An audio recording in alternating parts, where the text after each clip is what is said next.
Have you been with someone that you think is a narcissist but is not willing to get diagnosed? Have you seen someone that has been in your life that you're like, I think these people have narcissistic traits. I think something's going on there, but they don't get diagnosed. They don't even go to a doctor. They don't go to a psychologist, therapist, counselor, anything like that. Oftentimes, you're dealing with a narcissist that doesn't want to get any help. See, the majority of narcissists don't think that anything's wrong with them. They think that they're perfect. A lot of times that matches up with their ego or their sense of entitlement in so many different areas. And so for a narcissist to actually go to, number one, get help, and number two, actually get a diagnosis is extremely, extremely rare. The majority of time this never happens because the narcissist doesn't want to lower themselves to actually admit or think through that they might be wrong. You see, the narcissist created a thought, a reality, an alternate reality that they're subscribed to of saying, hey, this is who I am. This is how I'm going to live. This is me being a good person. This is me being a good father, an excellent wife, a committed wife, a committed father, whatever it might be. This is the reality that I'm subscribing to. And as a result, people start to think, maybe this person is that way. But in reality, the narcissist is just hiding. They're hiding behind the mask that they put up in front of everybody, and that's why a lot of times they will not go into counseling, therapy, or anything like that. See, a narcissist doesn't want to have accountability. I've said before in some of my videos, they want power, but they don't want the responsibility that comes with it. They want to be in charge of everything, but they don't want to be accountable for their actions. A narcissist isn't going to go and get diagnosed. A narcissist isn't going to go and get counseling a lot of times because they don't want to admit that something might actually be wrong. They don't want to have something come into their life that's actually going to impact their ego in a negative way. They don't want someone to come into life and tell them, hey, how you're acting right now is not right. How you're acting right now is not respectful or honoring or loving or whatever it might be.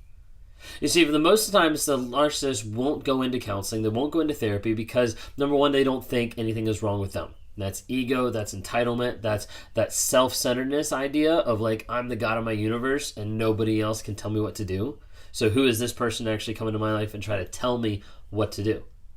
A lot of other times, like the narcissist, when it comes to like counseling, therapy, things like that, a lot of times they think that everybody else is stupid. Like they'll think that not only you're stupid, but they'll also think that therapy's stupid, that psychologists are stupid, that it doesn't make sense. Like, why would I go and do this because I know so much more than this other person anyways? And oftentimes you'll see this in young kids or like teenagers that think they like know it all already. That's the same idea and the mental maturity in one sense that's happening with the narcissist that brings them to a point of saying, why would I need that? Like, I already know what's wrong with me. I already know what's going on. I already know. And a lot of times they know, they just don't care. The thing is, a lot of times people out there will be saying like, hey, like narcissism is such a small percentage of the population. And that's true in the fact that it's a small percentage of the population that's actually diagnosed. You see, the majority of the time a narcissist isn't going to get a diagnosis. They're not going to go to counseling. They're not going to go to therapy for the purpose of bettering themselves or understanding what's actually wrong. So we're trying to put a number and a label on the amount of people that actually show up and go to and get diagnosed. When in reality, that whole aspect of narcissism has a great aversion to even going and understanding and thinking about it. Whenever my wife first called me a narcissist, I pretty much laughed it off. And I said, like, that's crazy. Like, I'm not a narcissist. I made sure that she knew that. But then I also made sure to take it a step further. I went to some of the people that I was cheating with. I went to work friends. I went to mutuals that we had. And I was like, can you believe this? Like, my wife said I was a narcissist. Like, how ridiculous is that? And I started already to fabricate a story and to convince other people to get on my side. Because the goal of that was to get people on my side so they could go back and they could tell my wife, like, he's not a narcissist. Like, what are you talking about? It would make her feel crazy. It would make her, like, think, okay, maybe I'm wrong. Maybe he's not this way. Maybe he's not abusive. And it would make me feel better because then I don't have to admit who I actually am. The problem is, even after having that conversation, when she called me a narcissist, and when I looked up narcissism and started going through it, I started realizing different aspects of narcissism that were in my life, that I didn't want to admit, That I didn't want to agree that, hey, I actually do this. I actually have this ego problem. I actually have this entitlement. I actually have this manipulation. All these different things that I did not want to admit to. And it took a long time of working through some of these things, thinking about them, reading different books, different self-help guides, and ultimately being with another person who had narcissistic traits. And having those reflected back at me, seeing that from that person, started opening up my eyes of, this might actually be something that I struggle with. Now, to go to therapy, that's a whole other thing. From the time that she told me to actually getting to therapy, we're talking like 6 months to a year. Like, it didn't take a short time. It took a long time to be able to do that because I didn't want to admit that. And so when people are thinking like, maybe my narcissist is this, maybe they'll get help, maybe they'll do all this, like a lot of times they're not going to. Because they don't want to be honest with themselves. They don't want to be honest of what they're going through. They don't want to be honest in the shit that they feel inside. You see, with the majority of narcissism, you have the raging river going underneath the aspect of shame. Narcissists feel shame. They feel guilt. It's small, it's quick, it's minuscule, but then they have to box it up and compartmentalize and push it to someone else.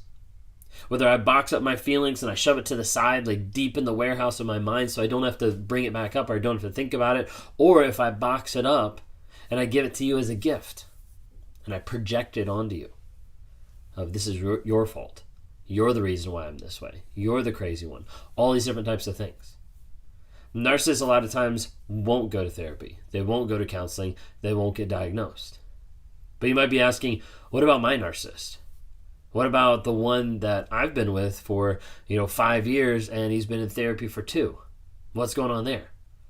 Well, you see, there's also narcissists who go to therapy for manipulation.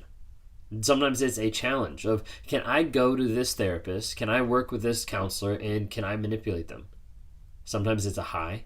Sometimes it's the excitement. Sometimes it's the power struggle of, am I capable of manipulating an educated person on this subject?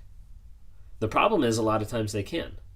More than often, a narcissist will be with a therapist and end up manipulating that person because they won't bring their true self to the table. This is why a lot of psychologists and counselors don't like working with narcissists, because they're trained to work with the person that's in the room. The problem is when the narcissist comes in the room, they don't bring their real self. They bring their image. They bring the image that they're projecting to everybody else so that they don't have to own up to who they actually are. With that, you can't really work with someone. You can't really fix a problem if no one can be honest about what's actually going on. So there's a lot of narcissists that get into therapy for the purpose of manipulating the other person, for the purpose of manipulating the outcome. This is why a lot of times you'll have narcissists that come home from therapy and they try to explain to you why you're the toxic one, why you're the abusive one, why you're the one that's making them feel crazy, etc., etc. Because of the fact it's not because the therapist is actually saying, oh, this person's abusive, because that's not what they do. What it actually is the therapist being hoodwinked by the narcissist and thinking like, oh, like you must have a rough house. Like you must have a rough partner. Like this just must not be a good fit. Like maybe you need to do this, etc., etc. And what you'll find out is the narcissist takes their false self into counseling, into therapy, and as a result, nothing changes. It's so hard because they start to develop cognitive dissonance with you where they say, I'm going to therapy, I'm doing the work, I'm doing the things you told me, I'm trying, I'm changing. What's the problem? But in reality, when you look at it, you start to notice nothing's actually changing. Nothing's actually different than what it was 2 years ago. It just has counseling or therapy thrown on top. A lot of times this is why I normally counsel people not to go to couples counseling or couples therapy, or especially like a Christian counselor if you're dealing with someone with narcissism, because they're typically uneducated in this. A lot of times even therapists in couples counseling don't even understand what narcissism is.